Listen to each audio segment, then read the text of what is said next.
Vous écoutez Les Chroniques de Chicago, une campagne du jeu de rôle Vampire la Mascarade, 5e édition. Entrez dans le monde des ténèbres, mais soyez avertis, c'est un univers aussi violent qu'impitoyable, et nos joueurs y incarnent des monstres de la nuit qui pourraient être amenés à commettre de sinistres actions. Ce podcast se destine donc à une audience adulte.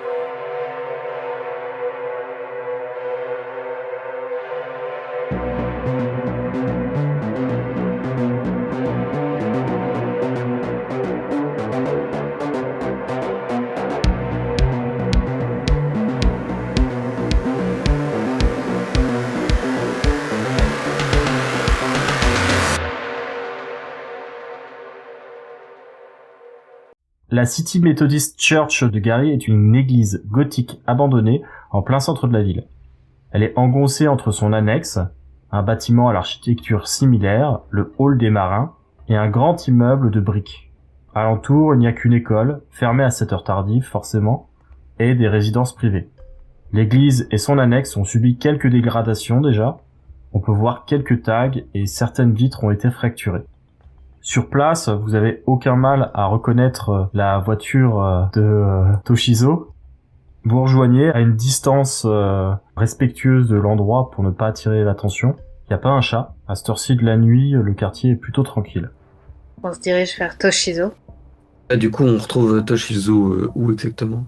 À l'extérieur, à peut-être une centaine de mètres de l'église. Quand vous arrivez, il vous voit et il sort du véhicule pour venir à votre rencontre. Quelle voiture, du coup ? C'est la Cadillac d'Alicia qui est garée. J'ai toujours un peu la rage. Toshizo, tu es là depuis longtemps ? Tu as repéré quelque chose ? Non, j'ai rien vu de suspect en vous attendant. On a trouvé des camionnettes noires sur le port qui appartenaient à la société de Luciane. Et on a vu Luciane. Intriguant, en effet. Oui, effectivement, on a trouvé quelques informations sur des containers qui n'ont pas bougé depuis très très longtemps et qui ont été effacés des archives officielles ou en tout cas des archives commerciales de transport de l'entreprise de Luciane. Mais l'accès est beaucoup trop complexe pour qu'on puisse y aller et aller vérifier ce qu'il y avait dedans. Ouais, j'imagine que vous pensez que les victimes pourraient y être enfermées. Peut-être oui. Est-ce que t'aurais pas un moyen magique pour aller voir ? Magique, non. Non magique, je sais pas. Il n'aurait pas une connaissance sur les docs qui pourrait nous aider à aller vérifier. Si t'as un ami là-bas ? A priori, moi personnellement, non. Je peux peut-être essayer de trouver quelqu'un, mais je suis pas sûr que ça se fasse dans les temps. D'ici à la fin de la nuit, ça va être compliqué, j'imagine. Ouais, c'est ça. On a forcément des affaires qui passent par les docs et des gens sur place qui travaillent, mais c'est pas moi qui suis en contact direct avec eux. Voilà, ça prend du temps. Est-ce que tu as vu de l'activité autour de cette église ? Parce que c'est la prochaine nuit, j'imagine qu'ils veulent bien installer les gens ou mettre des sécurités ou j'en sais rien, parce que ça me paraît bizarre, là, non ? C'est vide. En tout cas, depuis que Toshizo est installé dans sa voiture, il n'a vu aucun mouvement, aucune lumière. Le bâtiment a l'air totalement inoccupé, ainsi que son annexe. Même pas des clodos qui squattent ? Non, pas à cet endroit. J'imagine qu'ils feront leurs préparatifs dans la journée en utilisant une main-d'œuvre qui en est capable. On pourrait peut-être voir s'il y a différentes entrées. On peut jeter un œil, j'imagine. Est-ce que du coup on voit toutes les entrées, toutes les sorties ? Pour l'église, c'est assez simple. Il y a une grande porte qui donne sur la rue. C'est la seule entrée visible de l'église. L'autre devant se trouver au niveau de la sacristie, de l'autre côté, qui doit donner du coup sur l'intérieur de ce hall des marins, qui est en fait constitué de deux parties. La sacristie en elle-même, où vivait le prêtre qui officiait ici, et du coup ce hall des marins avec une salle de conférence et différentes salles d'activités qui devaient servir aux activités de la communauté locale. Tout est abandonné à présent. Peut-être que les enchères seront dans le hall des marins plutôt que dans l'église, non ? Sur l'invitation que vous aviez, c'était marqué église. Après, ça pourrait être intéressant de vérifier les bâtiments attenants. Typiquement la sacristie ou ce genre de choses où ils pourraient peut-être avoir une sorte de bureau ou un endroit où ils pourraient garder les personnes qu'ils comptent mettre aux enchères. Du coup, Harold, tu pourrais peut-être aller voir, je sais pas. Harold, c'est l'homme à tout faire. Un peu, hein. Oui, non, mais oui, c'est ce que j'allais proposer. Je pense que je peux aller faire un tour, au moins en mode un peu furtif, en tout cas cacher, faire le tour déjà de l'église, voir effectivement où se trouve la porte au niveau de la sacristie, et puis essayer de clencher, voir si ça s'ouvre sans trop me faire remarquer déjà. Alors du coup, sans utiliser ses pouvoirs alors. Bah déjà, je fais le tour en utilisant mes pouvoirs pour être sûr qu'il y ait personne. Et si effectivement j'ai la garantie qu'il y ait personne, je peux essayer de clencher. D'accord, dans ce cas, tu vas me faire un jet de soif pour activer passage invisible. Aïe, aïe, aïe, aïe. Oui, bon, je passe à 2. Donc la soif augmente, tu passes à 2. Harold s'éloigne de la voiture et finit par disparaître dans la rue. Lui continue sa route vers l'église et son bâtiment attenant. En faisant un peu le tour comme ça pour chercher les différentes entrées, Harold se fait la réflexion que le bâtiment en briques a quand même une vue assez plongeante sur l'église et doit pouvoir servir de point de surveillance assez efficace. L'autre bâtiment qui est attenant possède plusieurs entrées, notamment les entrées principales qui se trouvent du côté de la rue, mais également plusieurs portes qui mènent à différents endroits du coup de ce petit complexe. Il y a notamment aussi des sorties de secours. Il a l'embarras du choix un petit peu pour le passage par lequel il voudrait pénétrer à l'intérieur. Cependant, tout a l'air fermé. Aucune porte ne semble s'ouvrir quand on clenche. Et dans l'église, je sais pas, en faisant le tour, est-ce que je me rends compte qu'il y a une présence du mouvement ou une lumière que je pourrais voir passer à travers les vitraux? Non, il y a l'air d'y avoir personne. Alors, ce que je vais d'abord faire avant d'essayer de clencher, c'est que je vais repartir vers le groupe qui sont restés près de la voiture. Je vais aller chuchoter sans sortir de l'ombre parce que j'ai pas très envie de refaire un jet après de soif. Je vais rechuchoter à l'oreille de Toshizo parce que c'est lui qui a un peu l'habitude, c'est pas la première fois et avec qui j'ai un peu plus d'atomes crochus, qui sera sûrement le moins surpris, pour lui répéter effectivement. Bon, je vais lui dire, je chuchote à l'oreille en arrivant. J'ai fait le tour de la bâtisse, visiblement à l'intérieur de l'église, il n'y a aucune présence. Le bâtiment en briques pourrait nous permettre d'avoir un point culminant pour observer de manière assez globale la situation si on a besoin. Et le bâtiment qui est à côté dispose de beaucoup de points d'entrée et de sortie, mais qui visiblement sont fermés à clé pour le moment. En tout cas, je n'ai pas testé pour ne pas me révéler, mais il me paraît un peu plus compliqué d'y rentrer. Mais en tout cas, il y a beaucoup de points d'entrée discrets si on souhaitait rentrer à l'intérieur. Harold me dit qu'il n'a vu personne. Pour l'instant, il n'a pas trouvé de moyen d'entrer, mais que ça doit pouvoir se faire. Qu'est-ce qu'on a prévu de faire pour intervenir? Il faut qu'on sache à peu près comment c'est à l'intérieur pour savoir comment intervenir. Il y a plusieurs questions auxquelles il nous faudrait une réponse.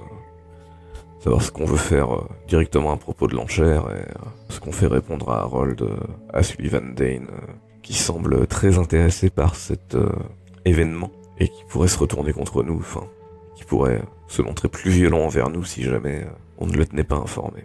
Ou alors on a un carton d'invitation, un de nous qui va, qui prend des photos, et puis du coup on dit à Modius qu'on a trouvé le problème, et puis c'est à lui d'intervenir. Ce qui ne retire pas l'épine Sullivan Dane de notre pied. Après on a juste à dire à Modius qui a Sullivan Dane, et puis il va s'en occuper. Ça on prend pas de risque. Oui, c'est une confiance un peu aveugle en Modius pour le coup. Il semble avoir suffisamment de problèmes qu'il ne règle pas. Au bout d'un moment, on peut pas aller se taper, j'ai envie de dire, non? Non, mais encore une fois, envoyer Lucian et Sullivan à l'affrontement mutuel si Lucian est effectivement responsable, c'est pas la pire chose qui pourrait nous arriver.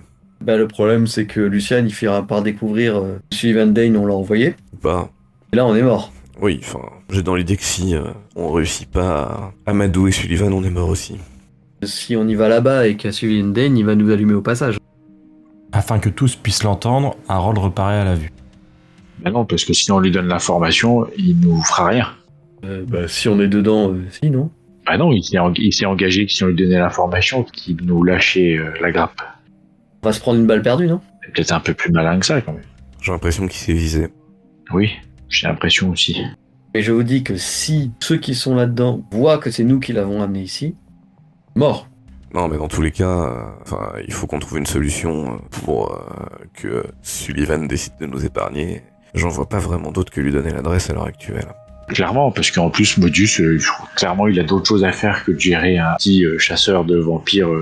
Parce que s'il était déjà concerné, il doit savoir qu'il y a un chasseur de vampires qui est dans le coin. Visiblement, ça lui fait ni chaud ni froid. Parce que Sullivan, s'il nous suit depuis un moment et qu'il sait qui on est, je pense qu'on n'est pas les premiers à avoir été repérés. Et d'après ce qu'on découvre dernièrement, Modus a pas l'air extrêmement bien équipé pour régler tous les problèmes qui sont les siens déjà. Je suis pas sûr qu'il soit très intéressé pour régler les nôtres. Juste pour qu'on soit bien d'accord.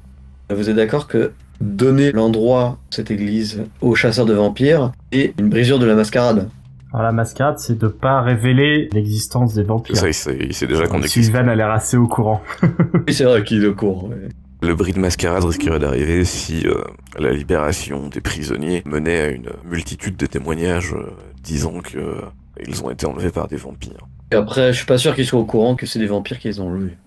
Je suis pas sûr non plus, mais bon, le risque existe. Après, si Sullivan libère les otages et que je suis sur place, par exemple, on peut se débrouiller. J'avoue qu'il y a tellement de possibilités. Je me demande s'il faudrait pas quand même une solution de secours, même si la situation me débecte. Mais si Sullivan ne peut rien faire, si cette vente aux enchères a vraiment lieu, de participer aux enchères pour essayer de récupérer ces pauvres gens. Vous les achetez? A priori, il y a qu'une seule personne parmi nous qui a les moyens. C'est pour cela que pour moi ça revêt un certain cas de conscience. Tu vas te ruiner. Hein. J'avoue que je connais pas vraiment le cours de l'humain. Moi non plus. Déjà, est-ce que vous voulez prévenir Sullivan Dane? Je pense honnêtement qu'on n'a pas vraiment d'autres possibilités.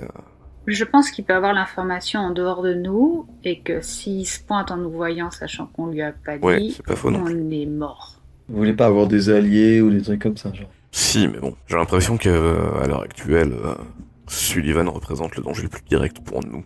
Et que c'est celui qu'il faut donc conséquemment gérer en priorité. Et je ne vois pas d'autre moyen de le faire proprement qu'en lui prouvant notre bonne foi quelque part. Est-ce que organiser une enchère d'humains, c'est quelque chose de contraire aux règles de la mascarade ou pas? Sur le papier, non. Par contre, Sans l'accord du prince du roi, oui. c'est ça, c'est contraire aux règles de la camarilla, Je aux savais traditions, que à c'était ce genre la de part du choses. prince. En plus, on a été mandaté pour regarder les disparitions. Nous, dans tous les cas, on aura une excuse pour être là à la fin si Modus veut nous le reprocher. Par contre, je pense que Sullivan Dane, que même s'il nous a promis de nous laisser tranquille, peut-être qu'il essaiera de nous allumer quand même. C'est quand même des vampires. Vraiment, s'il veut notre peau, il l'aura. Bah non, j'espère pas. Il a nos adresses, il sait où est-ce qu'on habite, il peut nous voir en pleine journée, enfin, voilà. C'est l'impression que m'a donné le témoignage d'Harold. Est-ce que on demanderait pas de l'aide, genre, je sais pas, à Massir ou... À nos sires, j'ai déjà proposé des connaissances, moi vous avez refusé. Disons que il était prêt, surtout sur le gang là, donc c'était pas trop notre intérêt. Et, bon, il a l'air très intéressé pour faire son mouvement politique en dehors de celui de Mobius, donc je suis moyen chaud. Oui.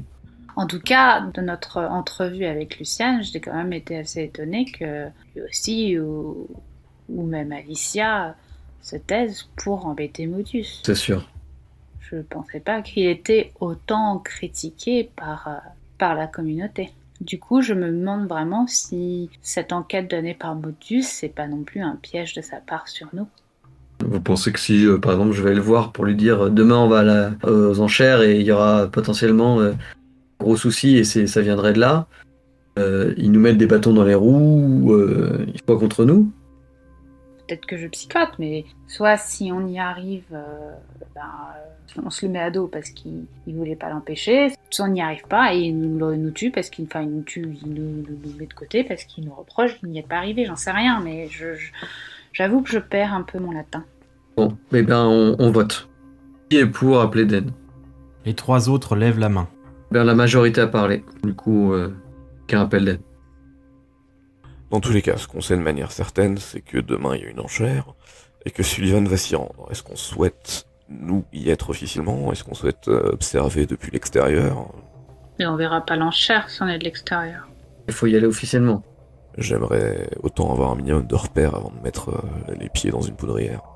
Tu veux y aller quand même? Je sais pas, Harold, tu penses pouvoir nous faire entrer sans casser quelque chose ou... Oui, crocheter une église, je pense pas qu'il y ait un système de sécurité très très important. Et je suis tout à fait en capacité de rentrer sans laisser de traces et ressortir sans problème, comme si nous n'avions jamais été là. Ça me surprendrait, mais méfie-toi, il pourrait y avoir une présence de caméra ou autre chose, c'est pas une simple église.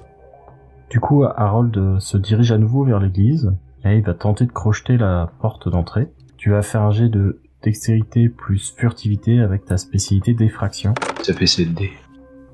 4 succès, c'est largement suffisant pour trouver un moyen de manipuler la porte et sa serrure pour entrer à l'intérieur de l'église.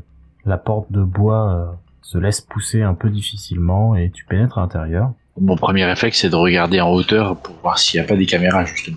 Il n'y a pas l'air d'avoir de caméra. L'intérieur de l'église est plutôt délabré. Par contre, tu peux remarquer immédiatement qu'il y a un groupe électrogène qui a été installé avec des lampes de chantier qui sont éteintes, ainsi que tout un tas de bancs et de chaises. Il y a même une estrade qui a été installée là où se trouvait autrefois l'hôtel.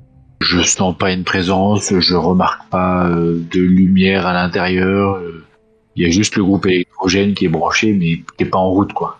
Oui, tout à fait. D'ailleurs, il est pas branché pour le moment, le câble est enroulé. D'accord. Tu ne vois personne. D'ailleurs, tous ces objets un petit peu qui sont là pour les préparatifs sont plutôt installés ici et là sans être encore mis en place. Oui, ils ont juste déposé avant de mettre en place demain. A priori, ils passeront certainement dans la journée pour terminer les installations. Bon, bah je vais rechercher mes acolytes pour leur dire que la voie est libre et qu'on peut rentrer et que visiblement il n'y a pas de caméra et que s'ils veulent voir l'intérieur des lieux, je les invite à me suivre. Pour Johnny Harold, et vous vous retrouvez du coup à l'intérieur de l'église méthodiste. Très beau bâtiment au passage, et qui ne devrait pas manquer de plaire au goût de Benjamin. On charge les indices, je sais pas trop, enfin sans trop savoir ce qu'on cherche, j'imagine. Ça, moi, je vais utiliser ma vision dans l'obscurité. Donc Toshizo active les yeux de la bête, ce qui ne lui coûte pas de jet de sang vu que c'est un pouvoir de niveau 1. Et vous pouvez explorer un peu les lieux. La bâtisse est pas très grande, sa structure est assez simple. Vous avez au niveau de l'entrée 2 balcons auxquels on peut accéder avec des escaliers qui sont dans un très mauvais état. Tout au fond, pas très loin de l'estrade qui se trouve là où se trouvait autrefois l'hôtel, vous pouvez voir sur le côté gauche une porte qui semble mener à la sacristie. Elle est fermée pour le moment. C'est une porte ancienne, style capitonné, très usée du coup. Le cuir pendant un petit peu par lanière. Elle est fermée à clé ou juste... En vous rapprochant, vous pouvez constater qu'elle est ouverte. Il y a une bonne chance que ça soit donc effectivement l'endroit par lequel ils veulent faire entrer les pièces à mettre aux enchères. Essayez d'aller voir, hein. J'aimerais juste faire 2-3 petits repérages dernièrement dans le bâtiment, essayer de repérer des endroits qui semblent propices pour se placer, qui nous permettra à la fois de nous mettre à couvert si jamais il y avait une fusillade ou quelque chose. Il y a un certain nombre de colonnes qui peuvent servir de couvert. Par contre, les sorties sont assez rares, du coup il y a celle par laquelle vous êtes entré, il y a celle qui dirige par la sacristie qui est beaucoup plus proche de l'estrade. Tu peux remarquer pendant ton investigation que les vitraux qui se trouvent derrière l'estrade et donc feu l'hôtel sont décolorés en bonne partie. Donc on voit à travers. D'ailleurs, on y découvre le bâtiment de briques qui se trouve juste derrière l'église. Ça ressemble à un bel entonnoir. Quelqu'un veut rentrer et se débarrasser de tous les descendants à l'intérieur. Ouais. Est-ce qu'on va voir la porte à côté de l'estrade ? Ouais, moi je suis pour.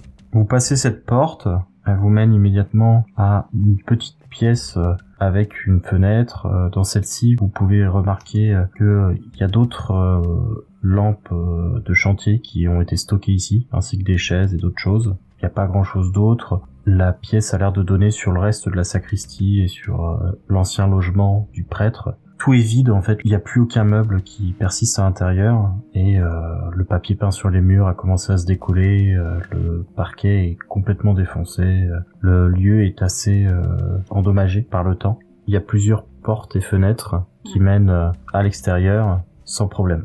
C'est des lieux de fuite potentiels. Ça pourrait être des lieux de fuite ou des lieux d'entrée. Est-ce que du coup ça veut dire que on voit les sorties de ces portes-là depuis le bâtiment en briques ? Non, parce que ça donne de l'autre côté sur le petit jardin qui est au milieu du hall des marins et de l'église méthodiste. Ce que je propose, c'est que du coup, l'un de nous, sauf Harold, appelle le répondeur de Dane pour lui dire que c'est là. L'enchère commence, avant qu'elle commence, on se met dans le bâtiment en briques en face. On voit pas trop de danger ou de choses cheloues, on s'y présente et on avise à l'intérieur. Après, je sais pas si c'est forcément pertinent qu'on y aille tous les 4. Typiquement, Ida peut prétendre, par ses moyens, être intéressé par l'enchère. Je peux éventuellement prétendre y être présent en tant qu'intermédiaire pour mon sire, mais je sais pas si Harold est Benjamin auront une très bonne... Harold a de l'argent aussi par sa société. Moi, clairement, vu que je suis affilié à Modus, je sais pas si C'est ça. je peux faire éventuellement, c'est rester dans le bâtiment en brique et vous laisser un talkie-walkie allumé, mais d'un autre côté, vous serez peut-être fouillé à l'entrée. À voir. Je sais pas. À votre avis, est-ce que je viens ou pas? C'est pas à moi d'en décider, hein, mais... Ça vous implique vous si je viens ou pas? Le cas échéant, je pense que c'est une bonne idée d'avoir une bonne raison à donner si jamais on nous demande ce qu'on vient faire ici. Bah moi, je peux dire que j'accompagne Ida. J'ai déjà fait pour Lucien. Si on le trouve ici, il sera pas étonné. J'imagine qu'on s'en va, qu'on fait un débrief quelques rues plus loin ou Will si vous le voulez. En retournant dans la voiture. Du coup, qui appelle celui Van Den? Je peux m'en charger, j'imagine. Donc quel est le message que tu laisses sur son répondeur? Je lui dis que la vente aux enchères aura lieu à l'heure qui nous a été indiquée à l'église méthodiste de Gary et que tout nous laisse croire que les prisonniers seront probablement retenus dans la sacristie et que on sera probablement sur place et qu'on fera notre possible pour aider à leur libération.